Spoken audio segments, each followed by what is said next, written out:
Please welcome to the stage, Detavio Samuels, CEO of REVOLT Media.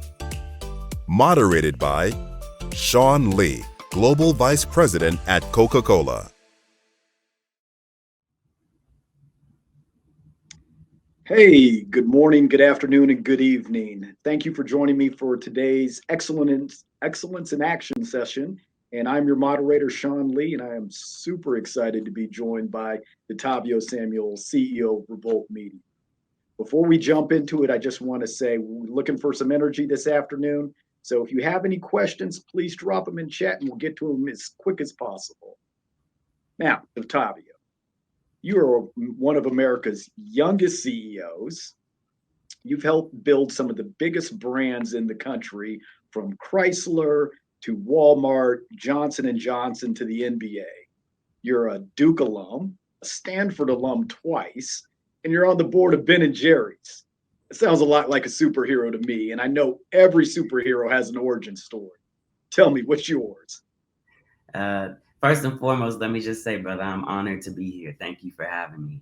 My origin story, and man, and a superhero, those words, so powerful. Okay, so what's my origin story? I originally grew up in Colorado. My father is Jamaican, born in Costa Rica. My mother's what I would call normal Black. She's from the south side of Chicago, that type of thing, right? Born and raised in Colorado.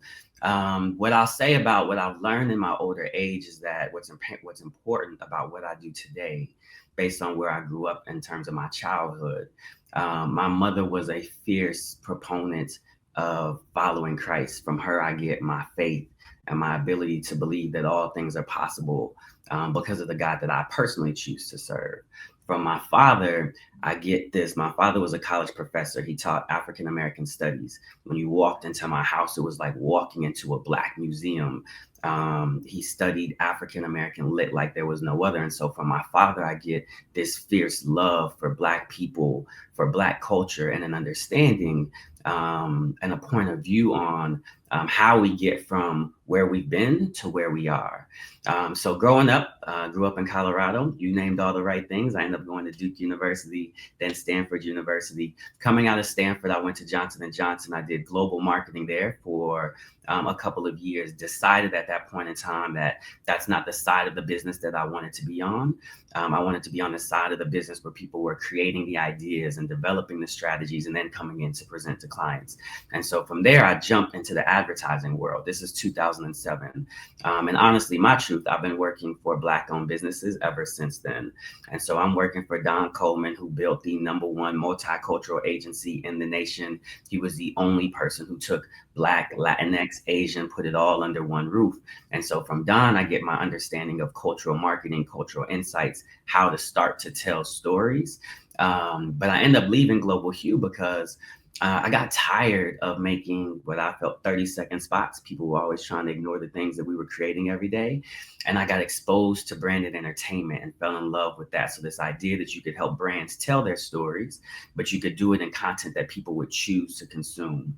And so from Global Hue, I jump over to Urban One, which was founded by the legendary Kathy Hughes, first Black woman to ever IPO. And for Kathy Hughes, I run her cross-platform division. She had TV, radio, digital. If you ever wanted to buy more than one of those, you came through my team. I took what I knew about an agency and built an agency inside of her media company. A lot of lessons learned there.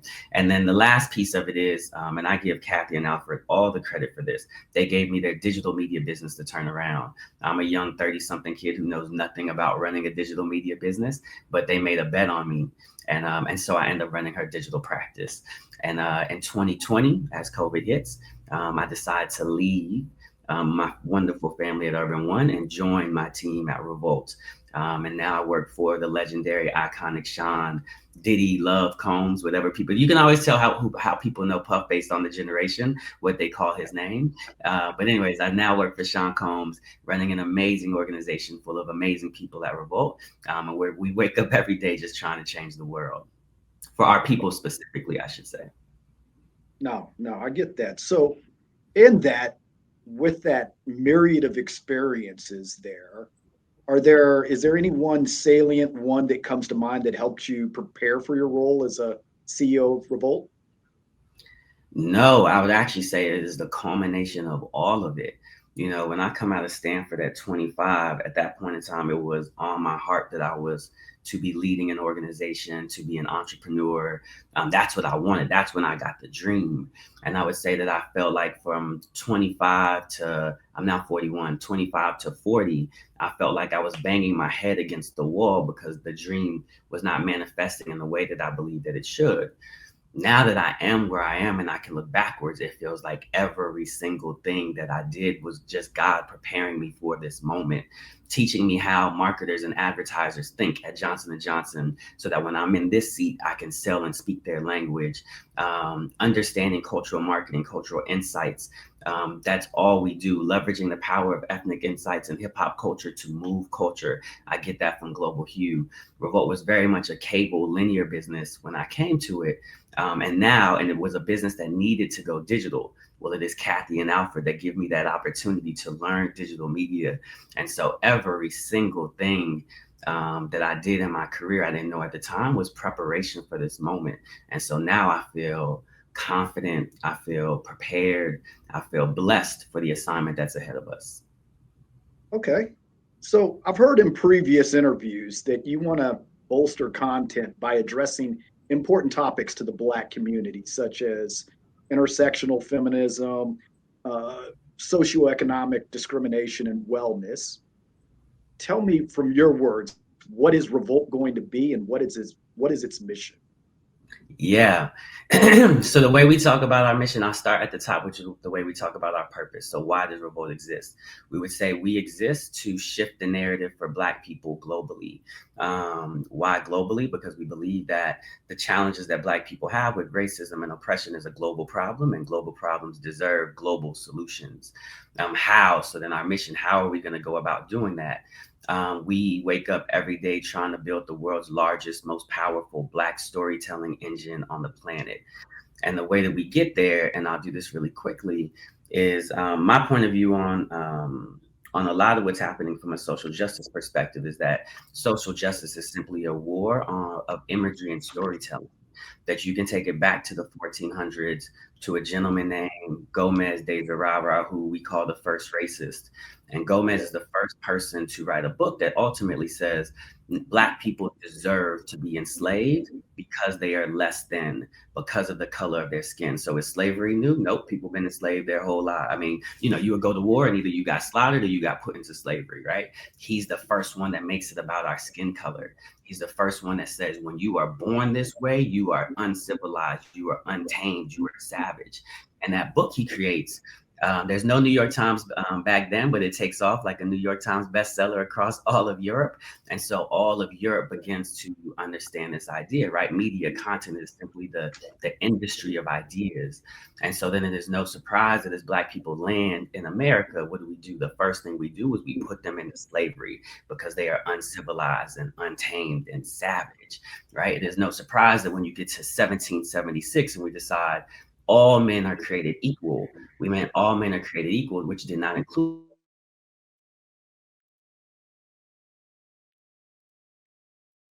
And let's give it a second. I know. And this story follows us all the way to this weekend, where you have a domestic terrorist run into a supermarket hunting Black people, trying to take us out. And so if storytelling got us into this mess, then storytelling is going to be key to it. And the key to changing it and shifting it is not a question about representation in media, because Black people have been represented for the last 600 years, right? I just told you all the ways we've been represented, right?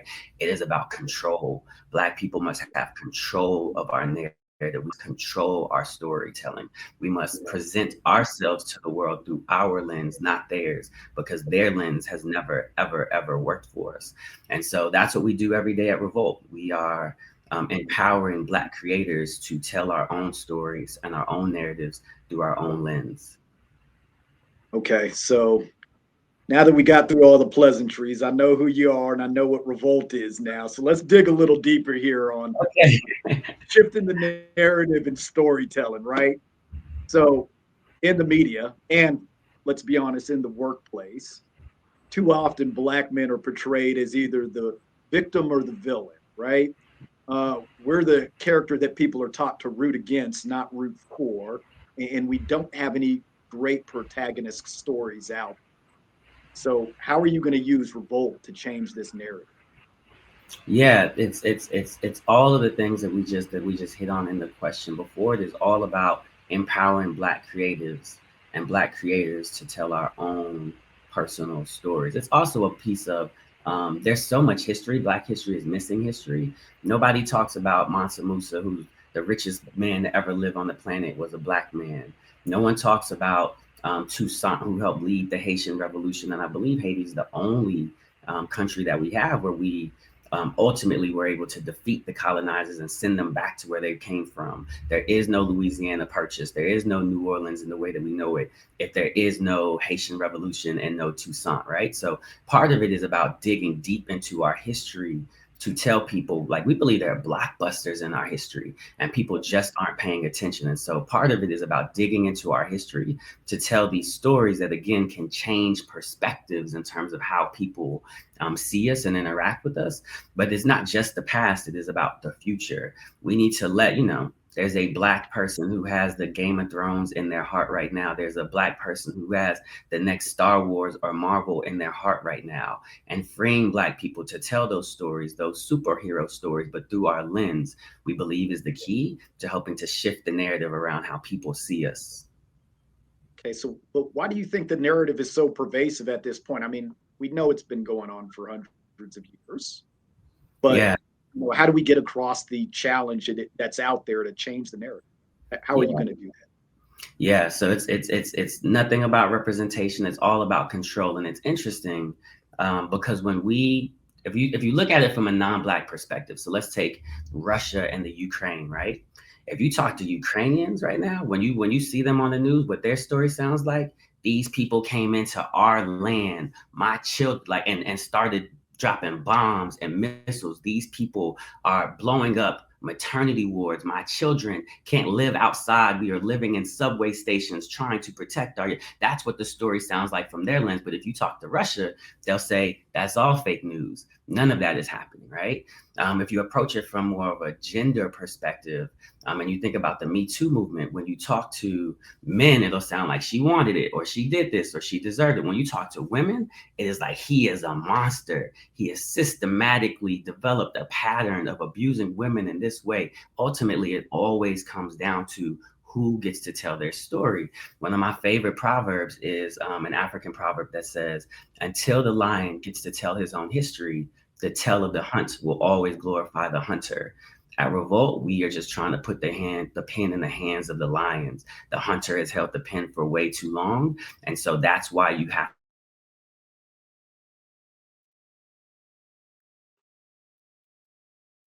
actually more powerful, more strong.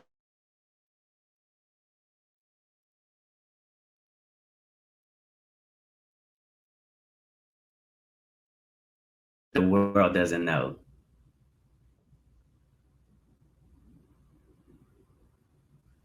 Did I And lose you? You there? yeah, yeah, you lost us for a second, but it's back now. And just cut out right at the end there. I know you were giving us the quote from Chinua Achebe, the Nigerian poet and author.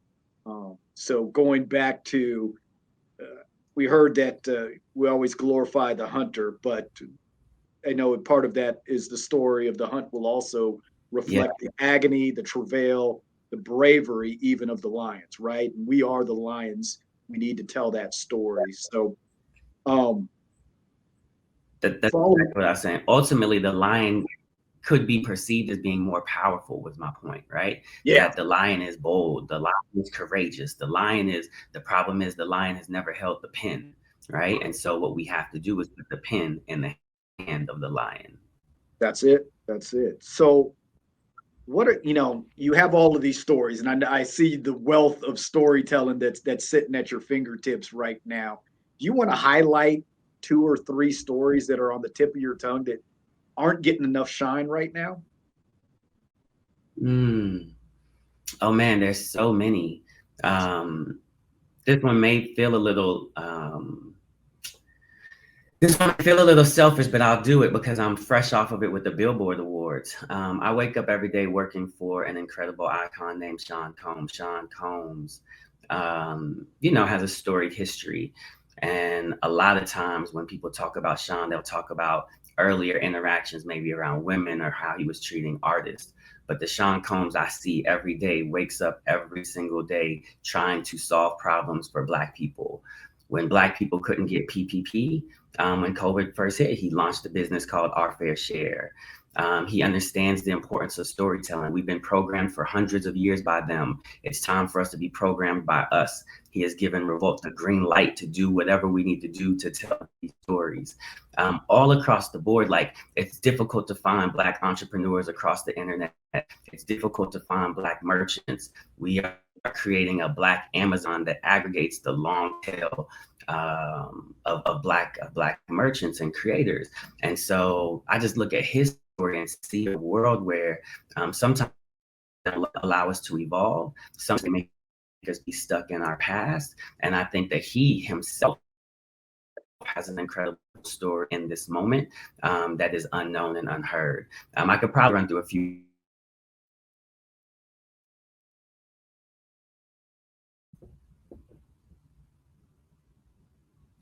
Sorry about that. You cut out just at the end again, but where were you finishing off at? No. This is fine. Yes. So I was just saying that I think even when you think about stories like someone like a Sean Combs, who is an icon, there's so much for his story to be told. There's so much for his story to be understood in a way that people will not allow him to evolve. And you can take that same narrative and probably apply it to someone like a TD Jakes, or there's a young man in Chicago named Jaquil Jackson who is doing amazing things, creating tiny homes for people who are homeless. He's 13, 14 years old. He's already written his third or second book. Like there are Black men and Black people doing really amazing things. And so often people either won't tell our stories or will only tell portions of those stories. And I think there's so much more for us to tell. All right. No. So let's switch gears a little bit because I also want to make sure that we're speaking to the audience about how they can best be successful. And your success in action is right here. So while I have you, look, I'm a veteran. I grew up in a culture where assimilation was meant the realization of your goals, right? So stay buttoned up, keep your face clean, no tattoos. And I'll juxtapose that with you, who is the living embodiment of bring your whole self to work, right? And I think there's a lot of young men and people out there who want to know, hey, how can I be successful bringing myself to work, showing up authentically? Can you give us a little insight on how you do that? Yeah, so I would say that I've spent my whole entire life trying to merge who I am in business with who I am at home. It was always my goal and my dream to have them be one person. Today, I can say that I'm very proud to say I show up as my full self in every single moment. I'm very tattooed. I don't know if you can see, I'm very tattooed, earrings, all of those things. I walk into any boardroom and talk the same way that I'm talking now. But that was a journey. You know what I mean? It was a journey that was based on understanding first self-awareness. Who am I? Two, what's important to me? I think all too often we try to say that people won't allow us to bring, like, let's say our earrings. People won't allow me to wear my earrings to work. My earrings don't actually make me who I am. So it's about understanding who you are, understanding what is core to you. And then for me, being very intentional about finding roles and jobs and working at companies where that could shine. So again, I left corporate America in 2007 on purpose. I've been working for Black people since 2007 on purpose. And now that I am the CEO of a company that represents hip hop culture and Black culture, which is all of who I want to be and reflect, I get to bring my full self to work. So it's about self-awareness, being clear about what was core that I wanted to show up, and then being intentional about selecting jobs and opportunities that would allow me to bring all of those things to work. And I hear the intentionality behind it, but let's go back a little bit, right? So you went to Duke, which is a white private school. You went to Stanford, another white private school. Mm-hmm. There's a lot to getting through that. So for those of us who are in those situations, what were your learnings, matriculating through those type of universities, or maybe your first set of jobs where it wasn't just working for a culturally represented firm? Yeah, sure. So two things I want to talk about. I want to tell a Superman story, and then I also want to talk about how you can't be too loud. Okay, so I had this young man working for me, and every day he came into the office um, looking and reflecting a way that was not relevant for corporate in that moment in time. And he was fighting to be himself in that space. And the language that I had to give him was, young man, who you are is so loud, nobody else in the room can hear you. And so again, that to me goes back to understanding what is core. Are these earrings core? These earrings aren't core. Or the fact that I want to wear sneakers every day, that's not core. Who is core? Make sure that shows up, and then make sure that the rest of it is not so loud that people can never hear your genius or your voice, is one. The second piece is, for me, I'm a very much believer in what I call the Superman strategy. And so Superman, if you're familiar with his story, was a incredible superhuman being, right? That's how we see him. He was born on the planet of Krypton. Krypton, though, was a planet of superhuman beings. They were all. And I do see some questions coming in. So as soon as Which one? Detavio comes back, we'll answer those. Are you serious? It's not. Can you hear me? It's not there? You're there. You're there again. Man, I'm so sorry. Okay, Krypton, so my whole pick up from Krypton. Superman was born on Krypton. He trained with superhuman beings. Then he comes to Earth, where he is shooting lasers out of his eyeballs. He's flying all around the place.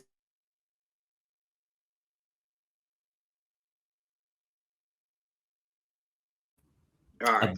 A big piece of my strategy was train on Krypton, train with those people who are A-class best in all that they do, and then go put yourself in a position where you can be distinct and unique and separate from everybody else who's around you. All right, perfect. I get I'm that. sorry, No. Look, the training around the strongest to make sure that when you get to other worlds that you're able to be the strongest person. That's Great. exactly right. Yep, got it. It's not that when you get to Earth that those people aren't strong. It's that you are uniquely differentiated amongst them. And when you are uniquely differentiated amongst them, you get opportunities that other people don't get. Leadership sees you in ways that the leadership sees you in ways that other people don't get seen. And so it's not that Earth is not full of incredible people. It's that you want to be uniquely different in that space that you put yourself in. Okay. I'm starting to see some questions come in online. So let me ask this first one. Carlin is asking, thank you for the insight. How does your company feel about drill music and media's perception of the art form? Yeah. And its association with Black culture? Yeah. Look, drill music is a part of our culture. I don't have a problem. I mean, look, personally, I'm much more on the Kendrick Lamar side. I want to see music that is uplifting, that is challenging us to think differently and to be different. But I would say from a media and a storytelling perspective, it is not about singling out one aspect of Black culture. Drill music is one aspect of Black culture.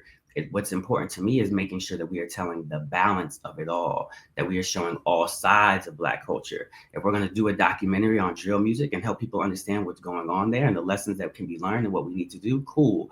But let's also have TD Jakes on there talking about faith. Let's also have G Herbo on there talking about mental health and mental illness. And so for me, I think it's important that we show the totality of the Black experience and never kind of anchor in one singular story. Okay. The next question is coming in, and to be frank, I don't know whether we spend too much time talking about weak-minded individuals that perpetuate terrorist attacks like the one in Buffalo this week, but so that we shine a little bit on it, how do you think we should proceed as a people when it comes to these terrorist actions? Yeah. Oh man. We are entering into an era of white rage. So history shows us and tells us that anytime Black people start to win, anytime we start to gain power, Anytime we start to make progress, that there is a segment of white individuals that feel like it is a zero-sum game.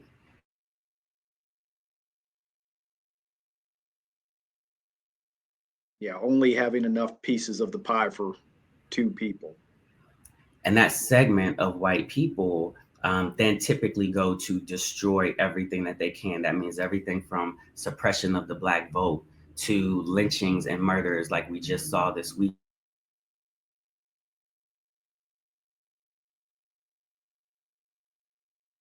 Us, this thing is, I think for us, it is important that we recognize that we are entering into this era and that we act accordingly.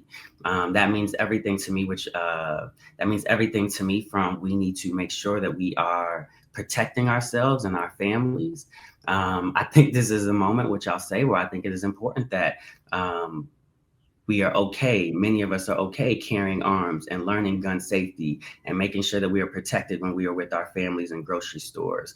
But it also means that we have to be moving to get to the highest positions of power in this moment that we have so that we can change the rules. Get to the highest levels that we can in corporate America so that we can change the rules. Get to the highest levels of politics. Vote for the people who can change the policies. I have a good friend who went to work for a corporate company.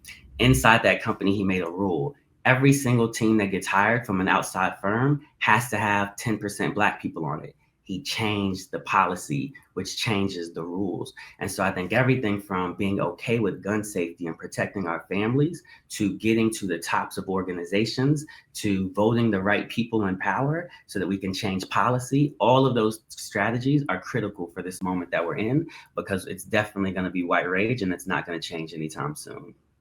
Well, I would agree with you on gun ownership as a veteran and just a general citizen in this country. If the rules are going to be that, hey, we want you to carry guns, then as with most things, not only should we do it, but we should do it more than them until the answer is, oh, okay, well, now the rules have changed and we need to change everything because Exactly. they are going to keep the system set up for a certain piece of society and we need to challenge that norm. That's exactly right. It's called systemic racism for a reason, because it is embedded in the system. It is embedded in the institutions. And so in order to shift that, we have to put ourselves in positions of power to do that. And until that happens, we also just need to make sure that our families are safe. All right. So for those of us who aren't in media, what can we do to influence mainstream media the way it's portraying our people? What can we do as individual citizens to help move the needle? Yeah, so two things. Well, the biggest thing I would just say is you vote with your eyeballs, right? The game of media is a game of whoever has the most eyeballs gets the most advertisers. Whoever has the most advertisers gets the most money. And so voting with your, if you see stations that are telling our story in ways that we don't watch them, don't watch them at all. Don't just skip a show, skip the whole channel. Or said differently, support Black. If everybody could pause for one moment, we're going to refresh the stage just so that we think we can get a better video Yep. of the We're topic. telling the stories that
Okay, so we're going to switch gears a little bit because we have some real interesting questions around ethics, spirituality, and media, right? So for you, how do you balance spirituality in dealing with the entertainment industry? Mm. First of all, there's a bit of a separation between who I am as an individual and the stories that I think Revolt needs to tell. From a Revolt perspective, I break our content down into two key buckets. One, those places where Black people drive and dominate pop culture, we deserve to have a voice. So we will play in sports and fashion and technology and music. Conversely, those places where we are underserved, those places where people are not meeting us where we need them to meet us, spirituality, mental health, financial well being, we will play there as well. And so, again, that to me is a thing about balance. I will tell the full story of the Black spectrum. Personally, it goes back to I show up myself every single day. I am a man of God. So when I walk into a room, when I interviewed with Sean Combs, he asked me to tell him one thing about myself that he couldn't see on my resume. And I said, you need to understand that I'm a man of God. And what that means is that I'm going to carry myself. It doesn't mean I'm running around the office banging people over the head with the Bible. That's not what I do. But it does mean that I'm going to carry myself with a certain amount of character and integrity in the way that I run this business. And so the way that Detavio manages that is, again, I'm not shrinking for anybody. I am who I am. My faith is a critical piece of who I am. And so that's going to show up every time. As it relates to Revolt and what we put on screen, we will show the spectrum of the Black experience and believe that our audience is smart enough to make their own decisions about what they want to do with it and what they believe. Okay, so letting the audience make their own decisions and trying to stay balanced. I hear that, and I hear character plays a large part in your ethics, Mhm. but how do you keep an authentic voice while trying to remain neutral? Because So I'll I was take it going to from say, we don't see that a lot in media today, right? You have your far right, your far left, and everything is not neutral.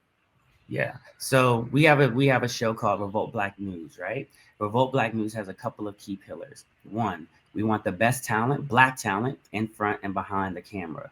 Why? Because when you have that talent, you have a diverse perspective of the people who are creating and making the show. Rule two, every conversation has to be balanced. And so you won't just get people who are on the far left having a conversation. You definitely won't get people who are on the far right you will always have both sides. If we are talking about Black people raging and protesting in the streets and destroying Black businesses, you will have people who are on one side who say you have to understand that these are people who are hurt and they're in pain, and that's why they're. And on the flip side, you will have that Black store owner who got robbed the day before, and he's going to speak his perspective. And then the job of our host, to your point, how do you stay balanced? The job of the host is to stay objective. It is not her job to be subjective or to force an opinion. It is her job to facilitate a conversation between all sides, and then you trust and believe that your audience is intelligent enough to make the decisions for themselves. That's how we make all of our decisions in news. Okay. So I want to ask you this. This is more of a personal question. In your book, Exists No More, you discuss dreams and how they can set the bar for what we eventually hope to become. For Black men, dreaming is usually not an option, right? So, how can you help us as a culture dream bigger? And what's going to affect the size of our dreams that are out there? Yeah. My fundamental belief is that the best way to grow your dreams is through exposure. Exposure to the next level breeds and tolerance for your current situation. You don't know that you want to summer in the Hamptons until you know that there are people who summer in the Hamptons. You don't know that you want an all Black plane like Sean Combs has, private jet that flies around the world, until you see a Black man with an all Black jet. So the key to me to growing our dreams is exposure. I think that it is on all of us as individuals to expose ourselves to what's possible and then make our choices. You may find out that people summer in Martha's Vineyard and not want to do it, but that is your choice once you are informed. And so from a media perspective, what I would say what we can be doing and what we are doing is just trying to expose Black people to all of the options, all of the scenarios, so that again they can make their choice. But at the end of the day, so many of us people, like we have these conversations about people who never leave their blocks. If you never leave your block, you're not going to know that anything exists besides what the block is. If the only people you watch are rappers and athletes, then you're only going to know that those are the two ways out the hood. You have to expose yourself to lawyers, to doctors. Sean Combs has been incredible for me in terms of growing my dreams. This is a man who only does things that are based on magnitude. If you are not the first, the biggest, the fastest, the largest, he doesn't want to deal with you. I remember, we're working on raising money, and I remember the first time I put a deck in front of him to say, look, this is the path that we need to go down. He asked me one question: how much money are we asking for? And it's Sean Combs, so I already know I got to hit some sort of a big number. I think most people might have said 3 million or 5 million, so I think I'm going big. I say 100 million. My man basically pushes the deck back across the table and says, if we're not raising 250 to $1 billion, then it ain't real, right? And so just being around people who will expose you to different types of thinking is critical. I've done that throughout my whole career, and right now I'm in a position where I'm dreaming bigger than I've ever been able to dream before. And a lot of that is because I work for Sean Combs, and he exposes me to things that I've never seen. Okay, so I think this is a key topic. Let's drill a little more into this, because exposure usually does lead to success. But let's put it this way, you had step changes throughout your career and very quickly moved up to upper ranks where you were exposed to bigger. There's a lot of people out there who are stuck in the messy middle and don't have those step changes. So is there any advice that you would give to somebody stuck in the messy middle to, hey, here's how you can start looking for that future exposure? Yeah, it's like it's gonna come back to this exposure thought, but I'll attack it differently. When you're young and when you're in school, you have teachers who wake up every day thinking about how to groom you, how to grow you, and how to nurture you. They develop syllabi. They force you to read books. They put you in discussions that force you to think and process the world differently. And when you leave school, you lose that. You lose that person, somebody else who's waking up every day trying to help you be your best self. And so what I would say is it's going to come back to this exposure idea, but it is on us to expose ourselves. It is on us today to educate ourselves, to read the right books, to follow the right people, to explore what's possible. If I take it back to the analogy I was using about how people get stuck on their block, it is on us to make a conscious and deliberate choice to get off of our block, to go into, in this analogy, the suburbs and see what's there. You might not want the suburbs, but go expose yourself to it so that you can see and know what's possible. At the end of the day, it is up to us to school ourselves and teach ourselves, because nobody else is going to do that for you the second you leave school. Okay, so I'm clearly hearing there's something to getting back to our whole discussion around narratives, right? The personal narrative. What advice would you give to everyone listening today on how to control their own personal narrative from a media exposure, whether they're being interviewed for their next job or they're being interviewed on TV? How do they control their own personal narrative? Yeah, I think I'm a brand builder, and I think I always look at kind of 3 key pieces of building a brand. And when you ask me about Revolt, you see that's exactly where I started. What is your why? Why do you exist? Why are you here? What is your what? What are you doing? And again, I talk about Revolt. We're building the world's largest, most powerful storytelling engine. How? How are we going about doing that? I think that as you are trying to control your own narrative, you need to know that you know the answer to those 3 very specific questions. And then everything that you do should emanate out of that. The world is wild, right? And so you can't control what happens once you give your narrative to the wild, but you can control the story that you give the wild. And I think all too often, we are not intentional or deliberate or strategic about what we are giving the world. We're just shooting content, posting, trying to show, do whatever we're trying to do. I think we have to be super deliberate about who we are, why we're here, what we're doing, how we're doing it, and feed that into the world over and over and over again. All right. And so we have just time for one more quick question. Daniel's asking, for one who has a story in song and video about our unique stories, where do we go to connect with Revolt Media Share? So he wants to know how can he share with Revolt Media his stories? Absolutely. So we have a portal where everyone can submit their stories, their narratives, their TVs, their films, their shorts, whatever that is. I will make sure that I work with Bethany and the leaders of the organization to make sure that people have that. But it's super easy. You go online, you submit your story. And doing it that way, it protects us all legally. So you are also protected. A lot of times people want to try to make you sign an NDA or something crazy just to see a story. By using this link, by definition, both sides are protected. And so I will make sure that the leaders of this organization have that link to pass on to others. Well, Detavio, for the ELC, myself with Coca-Cola, and everyone watching the Success in Action series here, I just want to say thank you for your time and thank you for waking up early in the morning. For those who don't know, Detavio is in Hawaii today, which is why we had a problem with the internet connection. I know it's early in the morning there. So I just want to say thank you. It has been a pleasure hosting this forum with you and look forward to talking to you again. Thank you. Brother, can you hear me just before we leave? Can you hear me? Okay. What I want to say is a couple of things just as we get out. One, to ELC, thank you. Kathy Hughes and Alfred exposed me to this organization 5 or 10 years ago, and I was in a room with some of the most powerful Black people in the world. It is such an honor now to be able to speak at this conference and interact and be a part of this. And so I just want to say thank you. Sean, thank you, brother. This was not easy. Hawaii Internet did not do us right.